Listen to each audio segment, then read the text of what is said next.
shall move to questions without notice. Are there any questions? And I give the call to the Honourable, the Leader of the Opposition. Thank you very much, Mr Speaker. My question is to the Prime Minister. Before the last election, Prime Minister, you promised that Australian families would be better off. And yet the Prime Minister promised a $275 cut on 97 occasions before the election. Instead, they've gone up by $1,300. We've had the largest fall in living standards in history.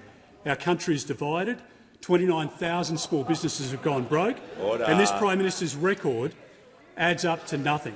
How can struggling Australian families and businesses possibly afford another 3 years of the Albanese government?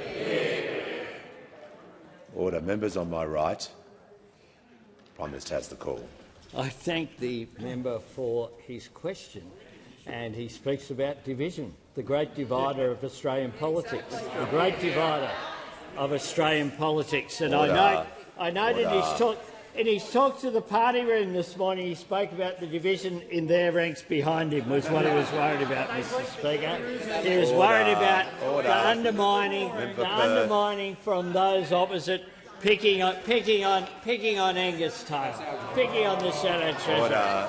And no wonder those opposite, when asked a question on insiders or on the other Sunday programs, cannot say anything about what their policies are, what the costings are, what their alternative is as they go forward. Mr Speaker, tonight we will hand down a budget that confirms the fact that inflation is going down. We inherited an inflation rate that had a 6 in front of it, was going up. It's now at 2.4 and is going down. We inherited wages, low wages being a key feature of their economic architecture, and now wages have gone up 5 quarters in a row. We inherited legislated tax cuts that were aimed at all of us in this room, not the people we represent. And we changed it so every Australian got a taxpayer, and those opposite said we should go to an election last year as a result. Order. And what we have Members done, and you'll see more tonight, is provide cost of living relief, because we understand that Australians have been under pressure from global inflation. So that is why we have provided a range of cost of living measures, all of which have been opposed by those opposite. We, of course, have had 2 rounds, and then we announced on Sunday that in the budget tonight there'll be a 3rd round of energy relief. All opposed by those opposite. And they have the hide to talk about gas reservation from time to time. Well, part of the cap on gas and coal was about reservation, was about making sure that the manufacturing sector could have access to that gas, but they've just discovered it as well. They opposed the cheaper medicines policy that we've put in place. They opposed every other measure, including cheaper childcare. They opposed free TAFE and said people don't value it because it's free.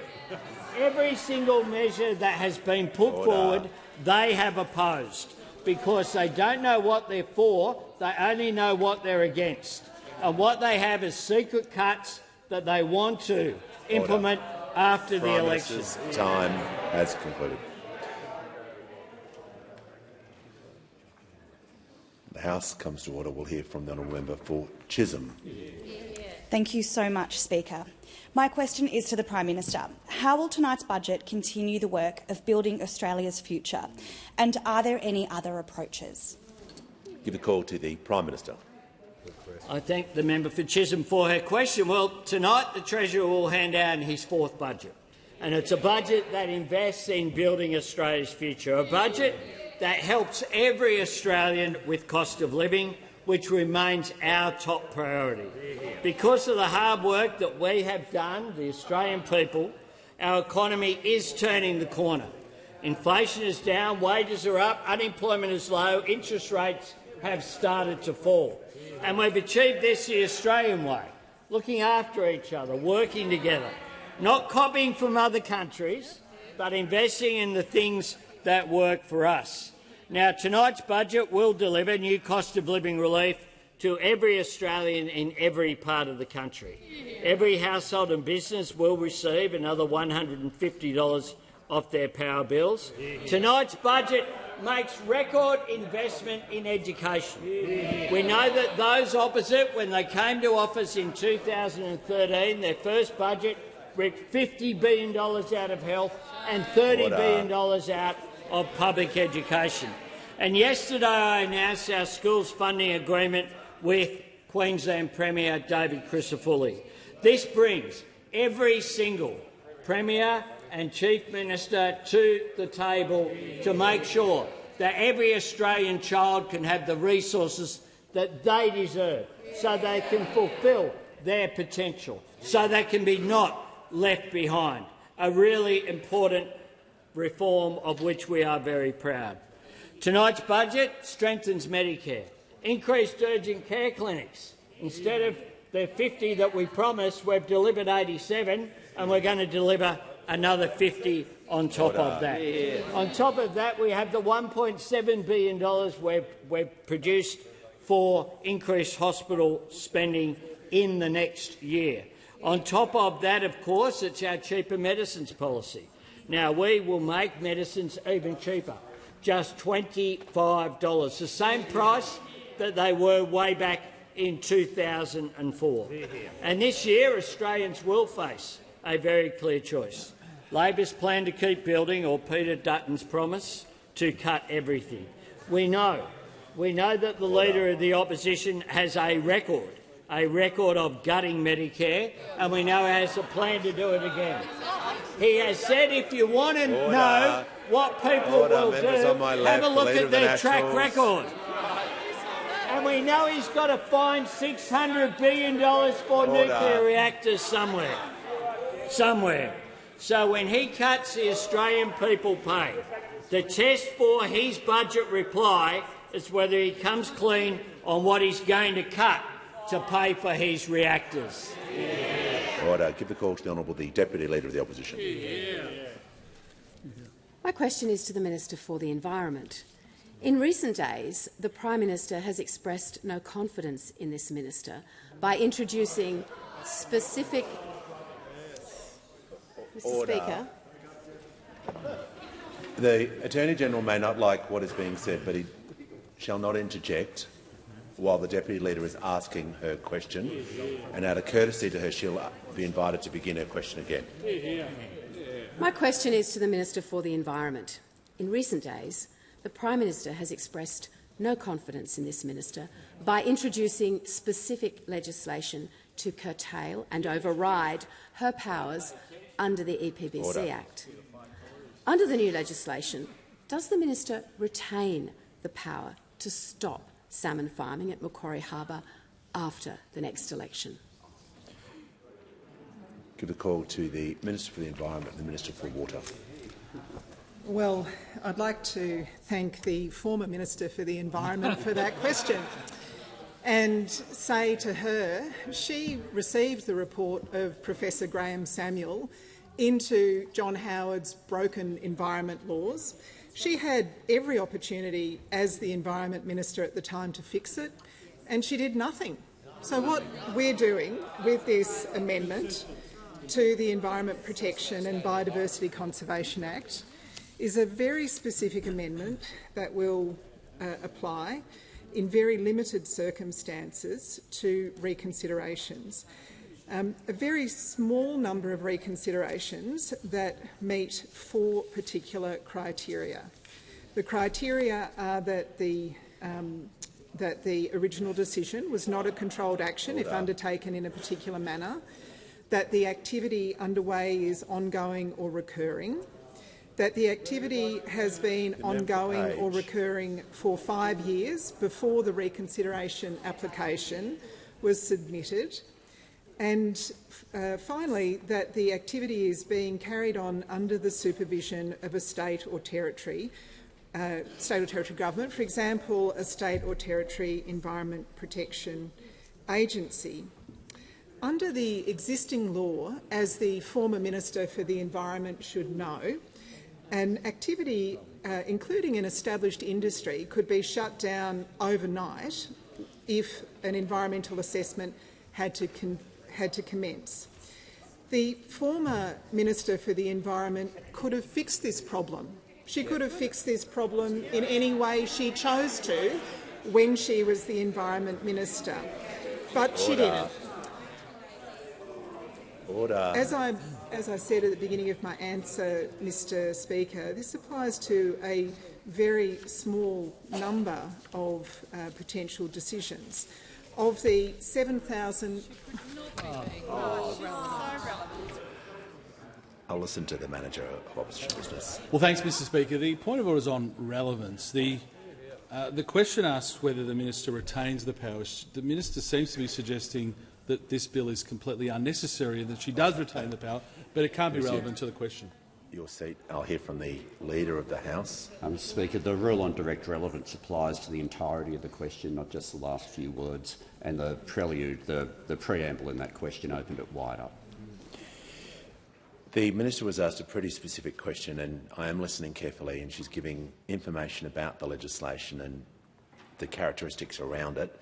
So I just want to make sure she is being directly relevant, and there was a obviously political component to the question at the beginning, which she's also entitled to answer as well, or to address as part of the question. Thank you, Mr Speaker. And as I've said every time I've been asked about a specific determination under the Environment Protection and Biodiversity Conservation Act, if I predetermine something that is potentially litigated before me as a decision maker, that ends us up in court. Just as when the Leader of the Opposition last week said that he had already made a decision about a Western Australian project, the resources industry in Western Australia blanched. They went white because they were so worried about the prejudgment of a potential decision and the fact that they would end up in court as they have in two specific court cases that the Minister for Resources is dealing with right now. Concluded. Order. Members on my right will cease objecting, so shall the Deputy Leader of the Opposition. So we can hear from the member for Robertson. Thank you, Mr Speaker. And my question is to the Minister for Health. How is the Albanese Labor government making medicines cheaper for all Australians, and why is it important to make medicines cheaper, and what are the risks to cheaper medicines? Call to the Minister for Health and Aged Care. Yeah, thank you, Speaker, and I thank the member for Robertson for his question. He knows when we came to government, about 1 million Australians were saying they were either deferring or not filling at all the scripts their doctors were giving them because of cost. And that's why the member for Robertson promised his electorate in the Central Coast we would make medicines cheaper. And, Mr Speaker, we have delivered on that promise. 66 million additional free scripts for Australia's pensioners. We made the biggest cut to the price of medicines in the history of the PBS, down to $30. And we finally allowed doctors to issue 60-day scripts, giving patients twice the amount of medicine for the price of a single script, Mr Speaker. Already, these measures alone have saved Australians $1.3 billion at the pharmacy counter, Mr Speaker, but we know we can do more. And that's why this year we froze the price of PBS medicines for Australia's pensioners right up until the 2030s. And that's why last week the Prime Minister announced that we'll cut the maximum price for general patients even further, down to just $25, Mr Speaker. Now, had we done nothing in this term of parliament, that price would have hit $50 next year, not $25 but $50. So, for example, the 500,000 Australians who are now on Eliquis, a very important stroke prevention medicine, would have been paying $600 a year for that life-saving medicine. Now, next year, with a 60-day script, they'll pay just $150, a 75% saving delivered by Labor, Mr Speaker. But, as the question says, of course, all of this progress is at risk. Now, last week, as the Prime Minister said earlier, the Leader of the Opposition said past performance is the best indicator of future practice, and he's right. So let's look at this man's past performance, Mr Speaker. Of course, as Health Minister, he tried to jack up the price of medicines by up to $5 a script and make pensioners wait even longer to access the free medicines we're currently delivering them by the tens of millions. And this term, more recently, of course, they voted against our cheaper medicines policies and consistently described our measures as wasteful spending. Now, Mr Speaker, as we lead into the election, my guess is that the Leader of the Opposition is now going to put his hand on his heart and promise there will be no cuts to Medicare, Mr Speaker. Cross my heart, hope to die, stick a needle in my eye, Mr Speaker, just like in 2013 when time and time again he promised there'd be no cuts to health. Well, we know there will be cuts, Mr Speaker, and we know Australian patients will pay because that's his past performance, because in his heart of hearts he's never supported Australia's Medicare. He wants an American-style system of using. Before I call the Leader of the Greens, I would like to inform the House that present in the gallery today are participants of the 30th National Schools Constitutional Convention being held in Canberra this week. These exceptional Year 11 and 12 students have been selected from across the nation to explore the Australian Constitution and our system of federation. On behalf of the House, welcome to Parliament. The call to the Leader of the Australian Greens. Mr Speaker, my question is to the Prime Minister. Your government has approved over 30 new coal and gas projects, and now, on the eve of an election and under cover of the budget, you are gutting our environment and climate laws, removing scientific protections against more coal and gas and other corporations, and driving an iconic species to extinction. Prime Minister, after 3 years of broken promises on the environment, why are you now doing what the Leader of the Opposition asked by gutting our climate and environment laws? Give the call to the Prime Minister. What absolute nonsense from the member for Melbourne. Absolute nonsense. The leader of a political party that stopped climate action the last time we were in government on this side of the House. Stopped climate action and, as a direct result, led to Tony Abbott sitting in this chair. That's what occurred. But what my government has done proudly is not just have effective climate change targets of 43% by 2030, but a plan to get there. A plan to get there through our capacity investment scheme, through our safeguard mechanism, by working with business to make sure we get the investment in renewables which is occurring, making sure that we do that. And across the board, the environmental reforms that we've put in place, we are targeting making sure that more of our lands and waters are protected. And just on Saturday, we had, through this Environment Minister, a $250 million announcement to expand land protection in this country so that we work there. Whether it's that or the Urban Rivers program, making sure that we protect that. The work that we've done in the Murray-Darling Basin, making sure that that protection is there as well. Right across the board, my government is one that has led on climate and the environment, led not just here, but in the work that we're doing globally as well. Australia is now out of the naughty corner and back around the table, acting on climate change as part of global efforts and acting on the environment. That's why also we follow the science. And the member refers to the issue of Macquarie Harbour. We have committed $37.5 million to Maugean skate conservation, including the successful captive breeding program, remediation, expanding the oxygenation program in the harbour, which the science tells us is working. What you can't do, and what we will never do, is say we don't care about jobs, we don't care about science, we're going to just back ideology. But those opposite in the Tasmanian Greens have never seen a job they didn't want to destroy. They don't support the Marinus Link project to provide renewable energy from Tasmania onto the North Island. That will make a difference. They're opposing wind farms in Tasmania as well. Right across the board, wherever there's a job, they're opposed to it. Well, what we are as a Labor Party is we will always defend jobs, but we'll also defend sustainability very proudly.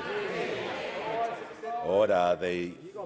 The member for Riverina will cease ejecting. Give a call to the honourable member for Bennelong. Thank you, Speaker. My question is to the Minister for Education. What is the Albanese Labor government doing to build a better and fairer school education system? Are there any risks to this? Give a call to the Minister for Education. Thanks very much, Mr Speaker, and can I thank my friend, the best member for Bennelong we've ever had. Mr Speaker, yesterday the Prime Minister signed an agreement with Premier Crisafulli to fully fund all public schools in Queensland, and this is the last piece in the puzzle. This agreement means that now every public school in the country will be fully funded. No government has ever done this before. This is the biggest new investment in public education by an Australian government ever. Ever. It's worth an additional $16.5 billion over the next decade. And it's not a blank cheque. This is tied to the biggest reforms to school education in decades. Real and practical reforms designed to help children who fall behind when they're little to catch up and keep up, help more young people finish high school. And it's bigger than that, because, as we all know, a good education can change lives, but a good education system can change countries, and it's changed ours. Under Bob Hawke and Paul Keating, the number of children finishing high school jumped from 40% to almost 80%, and that was nation-changing. It created jobs and businesses that otherwise wouldn't have existed. And when the Liberals were last in government, they ripped the guts out of public school funding, $30 billion worth. And we're still reaping the consequences of that today, because since then the number of kids in public schools finishing high school has dropped from 83% down to 73%. This is what we have to turn around. It's what these agreements fundamentally are all about. This is real microeconomic reform.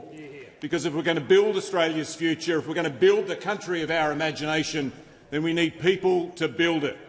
And this is about helping more young people finish high school and then go on to TAFE or to university to build the skills that they need for the jobs that exist today and will exist tomorrow. And that's what this is about. This is what Labor governments do, and it's what Liberal governments always try to undo. Labor builds and the Liberals cut. It's what they did last time. It's what they'll do again. And the opposition said as much himself the other day when he said, quote, "You should look at what politicians do as much or probably more than what they say." Well, there it is. There's all the evidence you need that he'll cut and you'll lose, that he'll cut funding from our public schools, and it's parents who will pay. It's children that will pay. It's every Australian that will have to pay, all to pay for $600 billion worth of nuclear reactors. Give the call to the member for Durack. Thank you, Speaker. My question is to the Minister for the Environment. Will the Minister make a decision on the future of the North West Shelf gas expansion before the upcoming election? Call to the Minister for the Environment and Water. Thank you, Mr Speaker, and I thank the member for Durack for her question. The department is assessing the project in accordance with Australia's national environment laws, which, as we all know, were put in place by John Howard's Liberal government.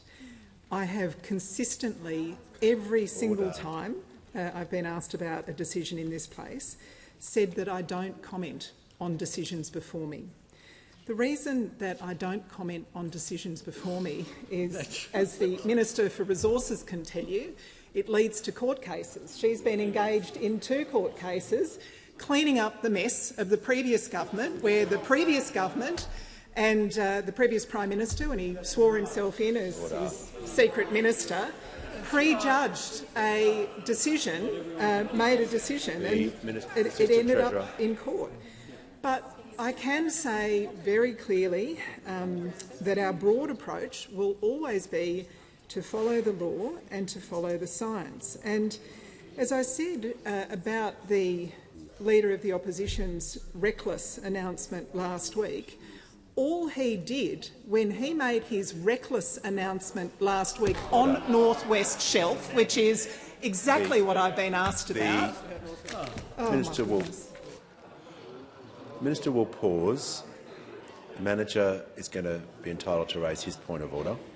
Thanks very much, Mr Speaker. The point of order is on relevance. There's no way that the minister commenting on the opposition can be relevant to the question which said, will the minister make a decision? And secondly, on the substance of her answer, we're not asking for an explanation on the substance of her decision. It's the timing of the decision. The timing of the decision. The member for McEwen. And the timing of the decision cannot be relevant to what the minister has rebutted, but certainly talking about the opposition can't be relevant. The minister was not asked about the Leader of the Opposition or order or alternative approaches. She has been dealing with and giving her explanations around the decision. That's definitely been in her answer. If she's going to talk about any other policy, she won't be able to. She's got to talk about what she was asked about when the member for Durack asked her about the North West Shelf gas extension. So whatever she says will have to be relevant to the question, because it was a very tight question. So she can't go into alternative policies unless it's about specifically what she was asked.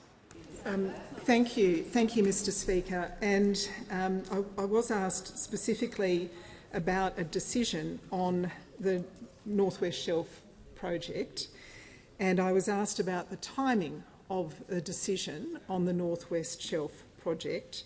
And I've explained that it's important to not prejudge these decisions, because if we prejudge these decisions, they inevitably end up in apprehended bias questions before courts. And the Minister for the Resources has had to clean up 2 apprehended bias court cases generated by the previous government prejudging resources projects. No, I'm explaining exactly how I'm being relevant. For Morton, Deputy Leader of the Opposition will just help out by not interjecting as much. And so what I would say, Mr Speaker, is that it would be very dangerous for me as a minister or for anyone else to make a prejudgment about any project, because if someone did that, the most likely outcome would be that that project would end up in court.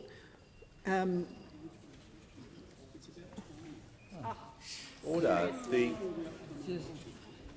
The minister is answering the question directly relevant by explaining why she's not going to give the answer you want, and she's giving specific reasons why that is.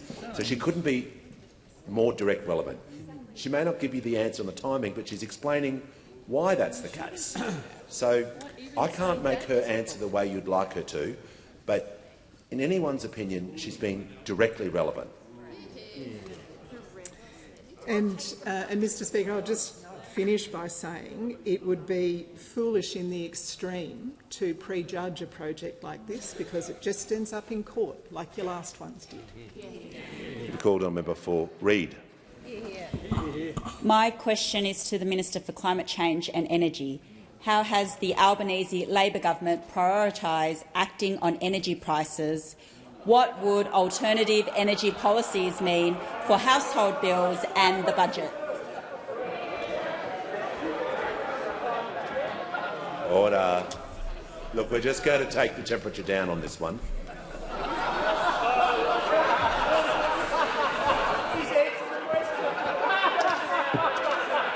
Order. Order. No, it's far too much noise. The minister has the call. Thank you, Mr Speaker. I thank my honourable friend for her question.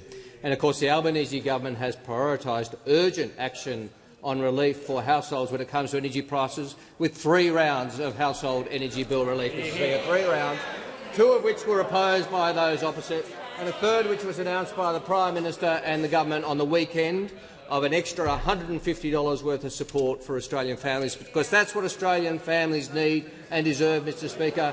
In a period where energy prices are elevated around the world, The Albanese government has got the backs of the Australian people to help them through that period, Mr Speaker. And of course, the other thing we're doing is continuing with what the experts say is the best plan for the cheapest energy prices going forward. Whether it's the Australian Energy Market Operator or the Australian Energy Market Commission or the Australian Energy Regulator, all three of our expert bodies have said at various points over the last 12 months the best thing we can do is keeping on going with the rollout of renewable energy. New England. The Energy Regulator herself pointed out, Mr Speaker, that in the last quarter of last year there were 23 high-price incidents as a result of coal-fired power outages. We've got to replace that coal-fired power with new, cheap, reliable energy, Mr Speaker, and that is what we are doing. Now, the member for Reid asked me if there are any alternatives, and I can tell her in the House there are. There's one big and expensive alternative, Mr Speaker, and just because the Leader of the Opposition doesn't talk about it anymore doesn't mean it goes away. You've announced it, it's there, it's on your books. You can't run from it now, Mr Speaker. The Leader of the Opposition will have to own this policy all the way to the next election. And this policy will put upward pressure on prices in a couple of ways. Firstly, it will keep that coal in the grid for longer. The Leader of the National Party has talked about it himself. He's been honest about it. So we need to sweat these assets longer. We need this coal-fired power for longer, Mr Speaker. That means more unreliable power and it means more expensive power. The other way that it will impact is the fact that this is a $600 billion cost to the taxpayer, Mr Speaker. The Shadow Treasurer was on Insiders on Sunday. He was asked about this. He couldn't remember the cost. And then he said it was $600 billion. Then he just kept saying it was 44% cheaper. Now, what he didn't reveal is that that's based on producing 40% less electricity, Mr Speaker. Now, the Leader of the Opposition will be up on Thursday. Perhaps he's going to announce their health policy with 40% less patients by 2050 to make it cheaper, or the education policy with 40% less students to make it cheaper, or the defence policy to cut the defence force by 40%, because that's what they do. They just say, well, we'll just make less. It'll cost less. Mr Speaker, all this spending will have to be paid for by cuts. And we agree with the Leader of the Opposition. Look at past performance. He's cut health before. That means when it comes to the Leader of the Opposition, he will cut and the Australian people will pay. The call to the honourable member for Capricornia. Thank you, Mr Speaker. My question is to the Minister for the Environment. With the Labor governments of New South Wales, Victoria and Western Australia actively extending the life of coal-fired power stations, can the Minister confirm how many coal mining approvals she has approved in this term of government? The call to the Minister for the Environment, the Minister for Water. One question about fewer than a dozen. Order. Give the call to the honourable member for Tangney. Thank you, Speaker. My question is to the Minister for Housing and Homelessness. How is the Albanese Labor government helping working Australians to buy a home of their own? And are there any alternative approaches that would make it harder to buy a home?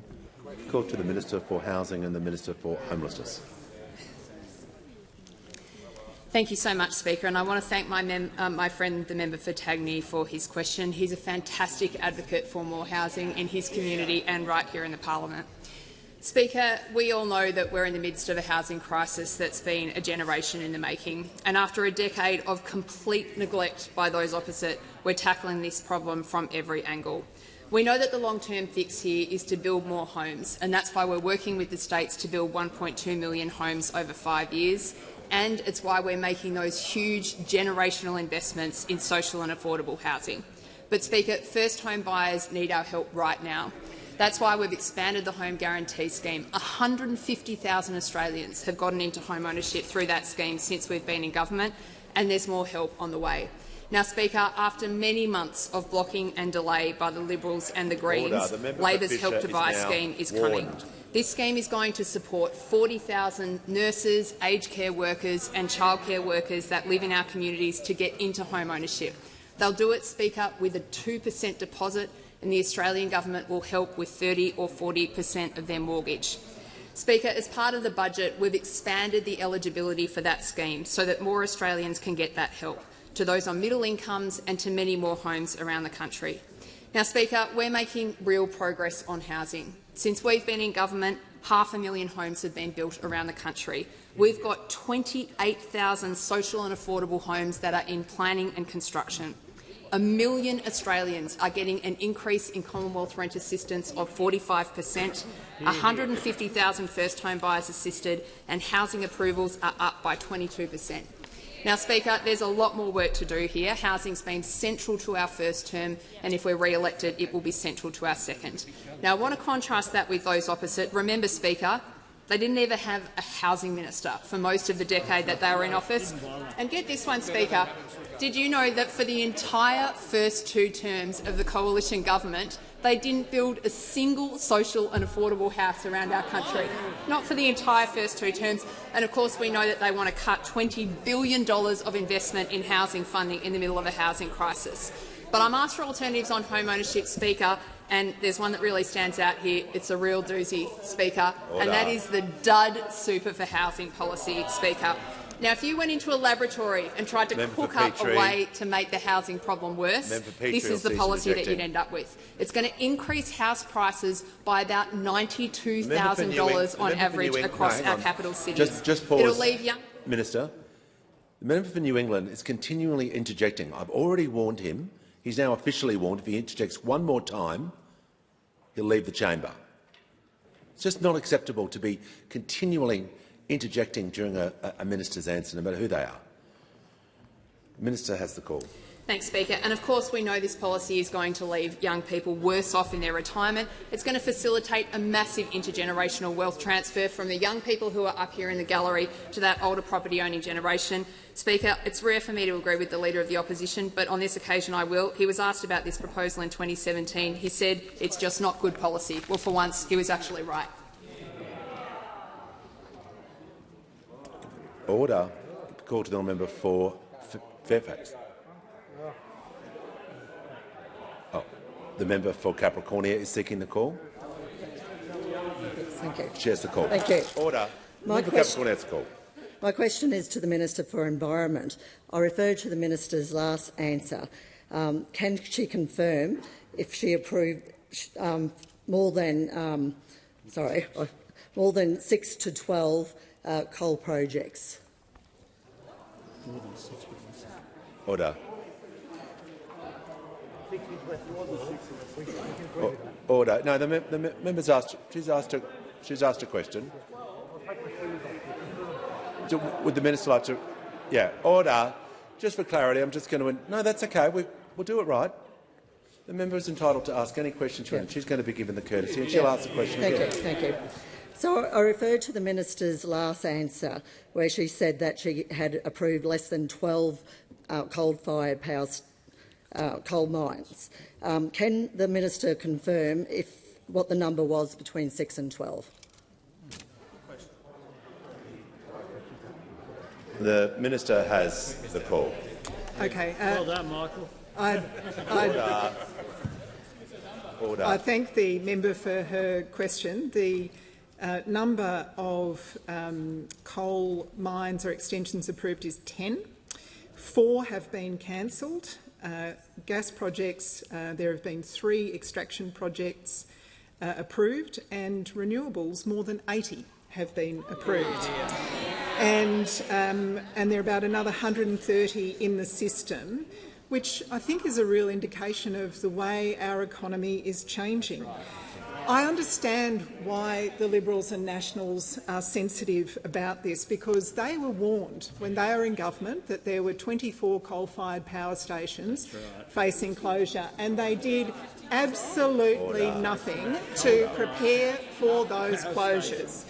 They did nothing to prepare for those closures. What we have done is see this massive rollout of renewable energy, because that's what the market's investing in. Those opposite used to actually believe in market policies, particularly driving our energy sector. Members on my left. They had 22 energy policies. They didn't land a single one. In contrast, the Minister for Energy has actually seen 15 gigawatts of renewable energy already added to our energy grid. That's more than the Leader of the Opposition's nuclear power plants could hope to achieve in 25 years' time if he spends $600 billion of taxpayers' money, if the state and territory governments agree to allow him to change their laws, if he can find 4 times the amount of water that the coal-fired power stations need to generate electricity. I understand why they're sensitive about it. We are on track to see renewable energy reach 82% of our grid by 2030. And I'm really proud to be part of a government that is doing that. This is one of the biggest transformations in Australian history, and it's on track. And it's on track because we've got a Prime Minister that's shown leadership and an Energy Minister that's delivered. The call to the member for Dunkley. Thank you, Speaker. My question is to the Minister representing the Minister for Employment and Workplace Relations. How are Australian workers better off under the Albanese Labor government, and what risks are to this progress? Call to the Leader of the House.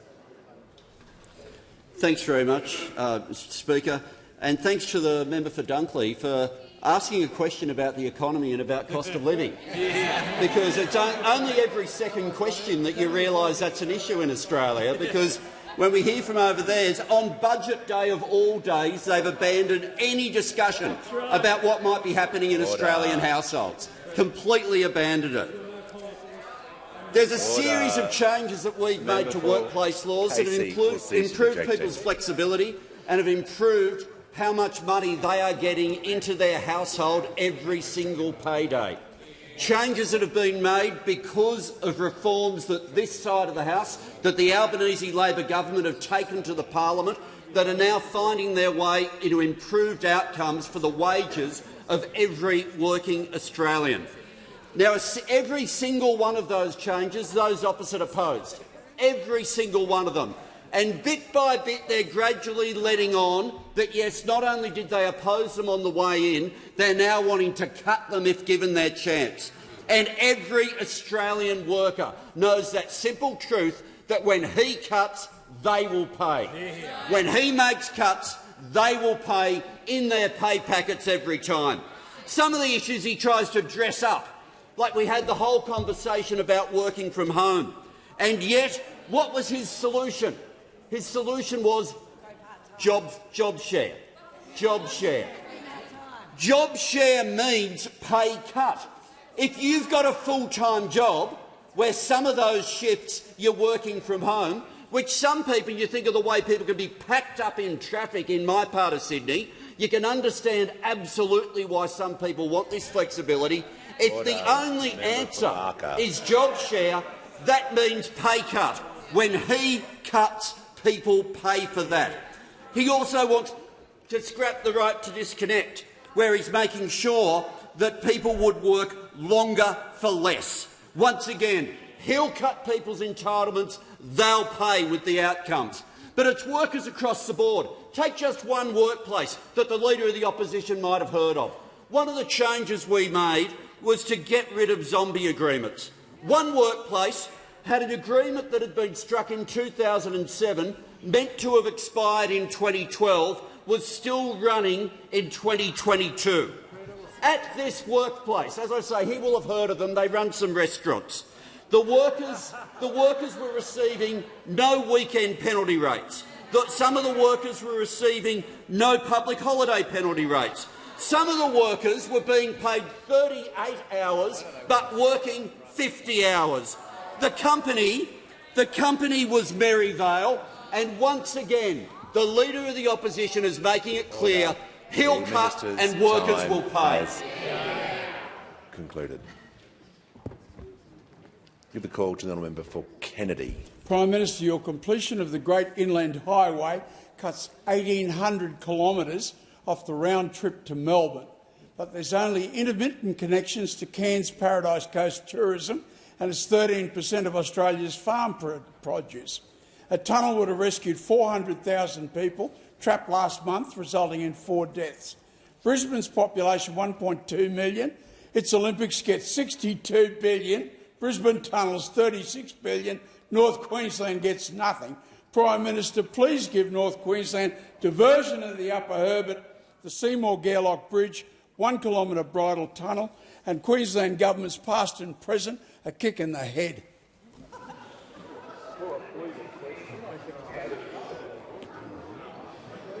Just remind all members about the language that they use in questions and how they're phrased. No. That's more than enough, Member for Kennedy. Thank you. Order. The Prime Minister has the call. Well, I thank the member for Kennedy for his question and for his strong and sometimes colourful advocacy for North Queensland. And of course, I travelled to his electorate to look at the Olera Creek Bridge with the member, with the Hinchinbrook Mayor, with the Queensland Premier, with the Emergency Services Minister following flooding in February. And one of the things I've been working very closely with the Queensland Premier on as well is making sure that we build back better, that we don't just recommit to have things done exactly the same way, because then you get the same wash away when you have a major flood. And I thank the member for his very strong advocacy. It is expected that there will be further heavy rain in days to come as well. We are contributing over $11 billion to disaster recovery efforts right around the country, supporting long-term recovery. But we're also making important investments in his region of the world. Obviously, the Bruce Highway, the additional $7.2 billion that we've committed to that, taking our government's total investment in the Bruce Highway to over $17 billion going forward. The inland freight route, of course, between Mungindi and Charters Towers, $800 million. And that's important. The Coranda Range Road, west of Cairns, $210 million. The Peninsula Development Road, including the Archer River Bridge, some $220 million. And, of course, the Kennedy Development Road as well, $97.3 million to complete the seal between the Lynd and Hughenden, where I visited with the member for Kennedy. I can announce today that this will allow to progressively seal and widen the road as well in the region around Winton. That will make that possible. In tonight's budget, I'm not sure about standing orders in terms of preempting budget announcements, but there's probably been a few in past days. So tonight, as well, I can confirm that there will be additional funding for the Barron River Bridge, which has been really important in terms of connecting up Cairns to the member for Kennedy's electorate as well. That's been something that we've done in cooperation, again, with the Queensland Government. I look forward to working with the member for Kennedy, as I always have, to deliver for his electorate. We have had record funding in roads, but also there's more to do in energy with the Copper String project, with the employment opportunities in his electorate.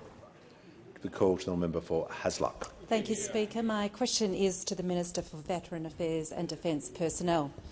What impact have workers at the Department of Veteran Affairs had on claims processing, and are there any threats to that progress that would leave Australian veterans worse off? Call to the Minister for Veterans Affairs and the Minister for Defence Personnel. Well, thank you, Speaker, and I thank the member for Hasluck for her question. It was great to go and visit the Bellevue RSL with her recently for announcement of funding for their new cenotaph, and we went with Trish Cook, the Labor candidate for Bullwinkle, as well, because Bellevue, of course, is changing seat, and it was great to meet with all of the veterans out at the Bellevue RSL. But, Mr Speaker, when we came to office, there was some 42,000 veteran claims in the backlog at DVA that had not even been looked at by anyone within DVA. But as a result of the Albanese government's investments into the public service by employing more staff in the Department of Veterans Affairs and, importantly, converting those staff from labour hire and non-ongoing contracts into becoming permanent public servants. We have cleared that backlog. But of course there are now more claims coming in to the department than there was ever before. And the workforce is getting through those claims because it's able to work faster than before, reviewing them getting them in front of someone within a fortnight and determining those initial liability claims in just a few months. That means that we need to have more support to get these out, get these claims determined, to get benefits and support out the door faster to veterans who need and deserve it, and that's what the Albanese government did. But Senator Hume wants to take the public service back to 2022, when that backlog is what we inherited, and it emerged because there wasn't enough resourcing in the Department of Veterans Affairs. In fact, yesterday she said that that increase in staffing to DVA should be reversed.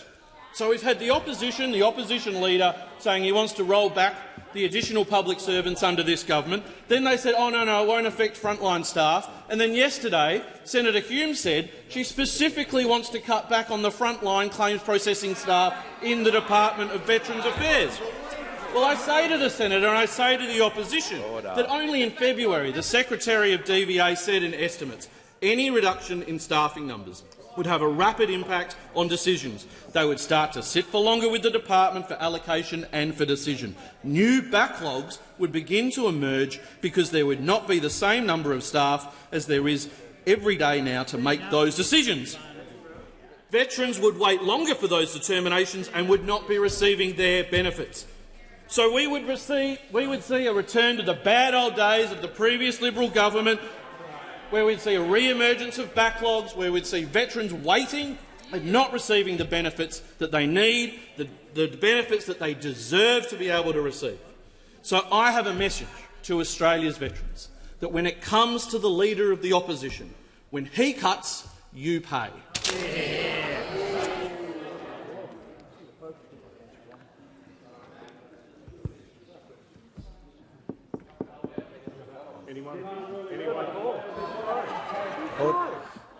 Order. No, it's side to side.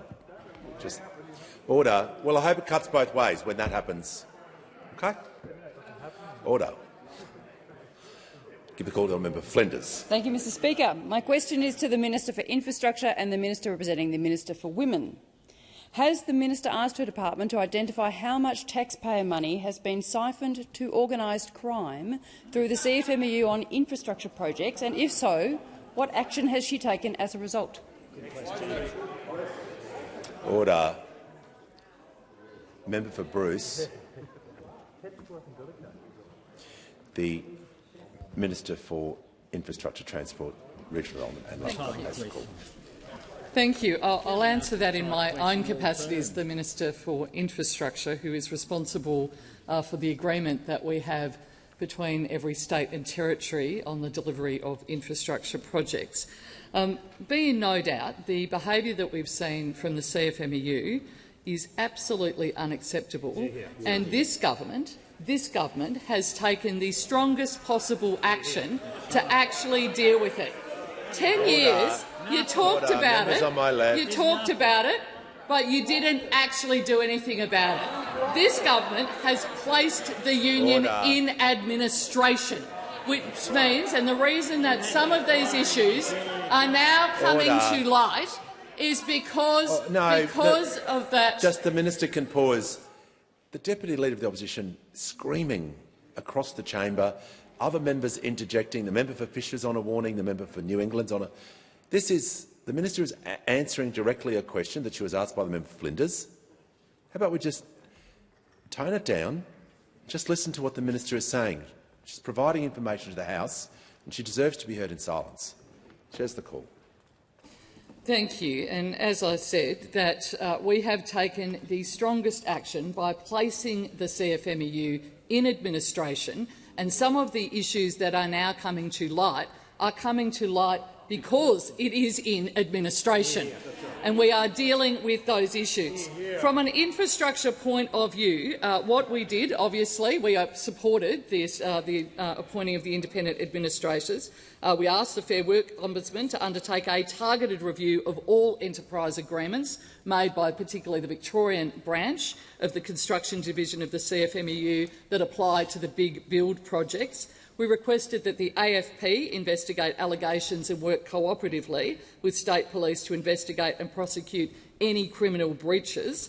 And we will use our procurement powers to ensure that enterprise agreements on government-funded projects are genuine agreements and that workplaces are free from coercion and intimidation. Really? Really? Order. The minister will pause. The Leader of the House, the Manager of Opposition Business, on a point of order. Well, thanks very much, Mr Speaker. The point of order is on relevance. It was a very tight question. I asked the minister if she's asked her department how much taxpayers' money has been siphoned to organised crime. Not agreements, not cooperation with other agencies. Have you asked your department, has Australian taxpayers' money been siphoned to organised crime? If you haven't asked your department to do so, you're free to say no. Just want to make sure the minister is being directly relevant about the question she was asked. It was a very specific question regarding one element of allegations, but she just needs to make sure that her answer, when talking about the subject matter, is directly relevant to what the department has done and what action she's taken. As the minister who asked, the minister who just interrupted my answer then knows, the Commonwealth does not directly procure infrastructure projects. We do those through agreements with every state and territory. But where the Commonwealth has direct funding and a contracting role, such as with the Western Sydney Airport, I have asked, quite some time ago now, my department to advise me in relation to all of those projects. The Minister for Finance and I wrote to chairs of the ARTC, the Western Sydney Airport Corporation, National Intermodal, seeking assurances that they comply with all relevant laws, demonstrating efficient, effective, economical and ethical expenditure of taxpayer money, and that allegations or instances of improper or criminal conduct be reported immediately. We did that some time ago. And where the Commonwealth partners with states and territories, we've got a new federated funding agreement. And in that agreement, we embedded new requirements that our funding agreement to prevent these issues from occurring, including emphasising the importance of our delivery partners, making sure they are done ethically. Call to the honourable member for Boothby. Thank you, Mr Speaker. My question is to the Minister for Industry and Science. What is the Albanese Labor government doing to make more things in Australia? Are there any risks to Australian manufacturing? Give the call to the Minister for Industry and Science. Thanks, Speaker, and thanks to the member for Boothby for the question. She knows the importance of manufacturing to our economic and national security. Making more things here will ensure that we can stand on our own 2 feet and weather global shocks in the global economy. Ensuring Australia is a country that makes things has been a central priority of the Albanese government, which is why we stepped up to back the Whyalla Steelworks, which makes 75% of structural steel in this country going into defence, construction and infrastructure. What's good for Whyalla is good for Australia. It's important to keep making aluminium in Australia, which is why we have a long-term $2 billion plan to do just that. We need to invest in new, smarter, more efficient ways to make steel and aluminium, which is why we have another $750 million invested to do just that. Helping exporters by investing millions to promote our Australian-made brand in new and traditional markets overseas. And our $15 billion National Reconstruction Fund, well, that's seen nearly $500 million out the door over the last few months, backing firms to make more here, from heavy mining equipment to cutting-edge quantum technology, standing shoulder to shoulder with Aussie blue-collar workers and Aussie manufacturing, sticking together to forge our own future in the face of an uncertain time. Now, I'm asked about risk, Speaker. Well, those opposite had 3 years to come up with any plan that would show that they could back Australian manufacturing, and they have absolutely nothing to show. The Coalition has no plans because they don't care. Good at pointing out problems, never there with a solution. On everything our government put forward to back Aussie manufacturing, the Coalition said no, just nasty and negative. Why? Because it makes it easier to cut investments in Aussie manufacturing, because they don't have the guts to tell workers now what they will cut. We build, they cut. Member for Fadden. They also want these cuts to fund a $600 billion nuclear fantasy that will cost too much, deliver too little and deliver it too late. But what simply stunned me, Speaker, was the failure of the Coalition to back Aussie steel and aluminium in the face of tariffs just announced. They didn't put our country first. They didn't put Team Australia first. They put their political interest first. And then the Coalition leader had the gall to say, oh, we would have saved Australia from those tariffs. The same mob who couldn't build a commuter car park can now navigate international trade. We stood up for the country. Would they sell it out? We will speak up for the nation. No ifs, no buts. Order. The member for Wannon is seeking the call on a point of order. Thanks, Speaker. I was wondering whether the minister could table the document he was reading from. Was the order? Was the minister reading from confidential documents? Yes, he was. The order. When the House comes to order, we shall hear from the member for Warringah. Thank you, Mr Speaker. To the Prime Minister, 50% of Australia's GDP is reliant on nature, yet the bill that your government is ramming through today will further weaken environmental protections by creating an exemption to national nature laws for a polluting industry. It will reduce accountability and risk pushing the World Heritage valued Maugean skate to extinction. With your government and you as PM already breaking the 2022 election promise to strengthen nature laws, do you accept that there can be no trust this election on commitments on protecting the environment?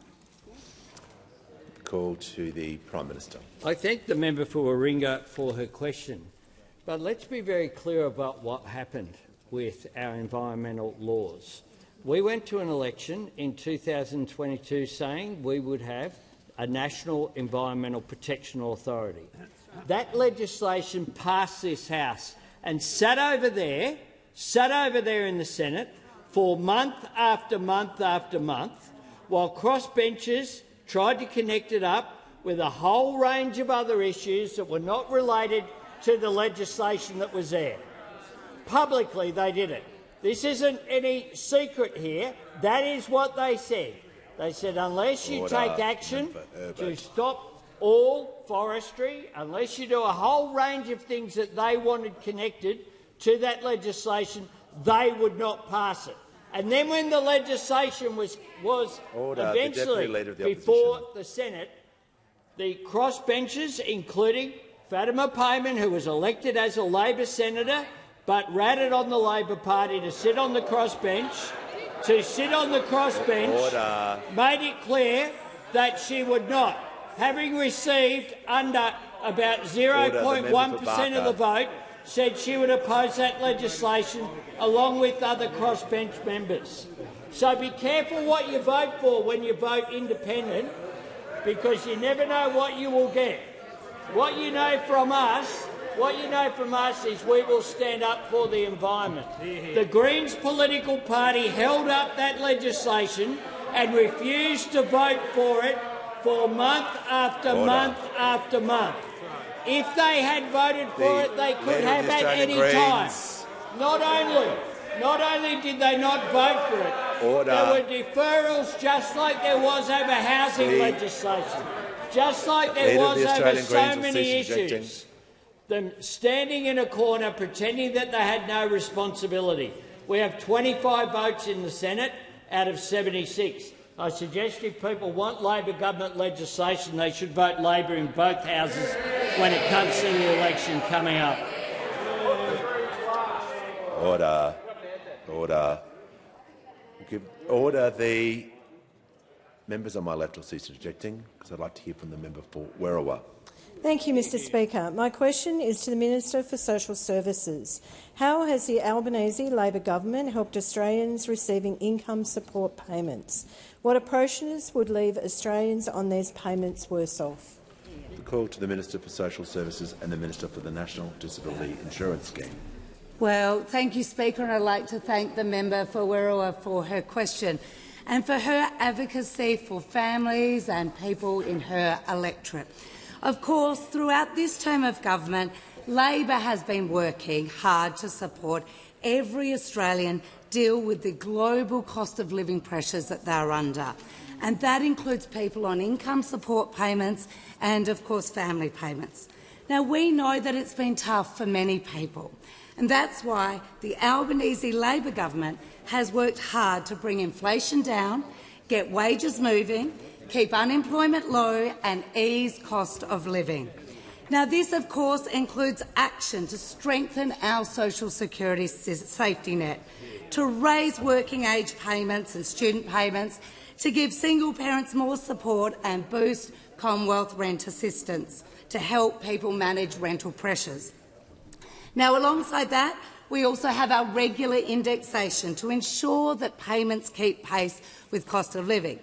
Now, combined with indexation and our back-to-back increases in Commonwealth rent assistance has increased by 45% in the 3 years that Labor was elected. Of course, pensions are up by 16.7%, giving a single-age pensioner an extra $150 in their pocket every fortnight. This is complemented by Labor's changes to make medicines cheaper, to help households with their power bills and, of course, strengthen Medicare. Now, the members asked me what other approaches there could be to make people worse off, and I'll point her to those opposite, who have declared that government spending on increases in payments, increases in rent assistance and indexation is reckless and wasteful. If elected, they've said that they will start by making $350 billion worth of cuts to government payments and government services, and this is to pay for their $600 billion nuclear folly. Now, we know that this means cuts for pensioners, cuts for single parents, cuts for students and cuts for families. Now, you might ask, Mr Speaker, how do we know that? How do we know that? Well, we know it because they've done it before. We all remember no cuts to the pension. That was a Tony Abbott promise. Well, when they were in government, they cut the pension, they cut family payments and they tried to end bulk billing and make medicines more expensive. There is a choice at this election. Australians can look to us, the Labor government, to build a better future, or those opposite who cannot deal with the cost that this Leader of the Opposition will have, because when he cuts, Australians pay. Call to the Leader of the Prime Minister.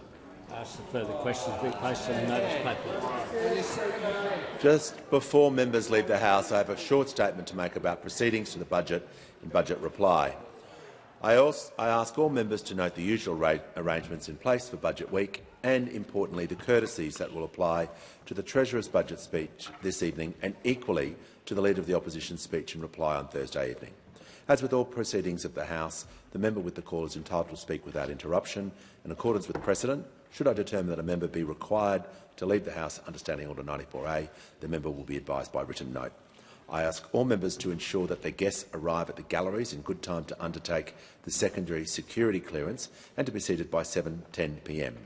I trust there will be cooperation from all members and their invited guests in the galleries for whom they are responsible.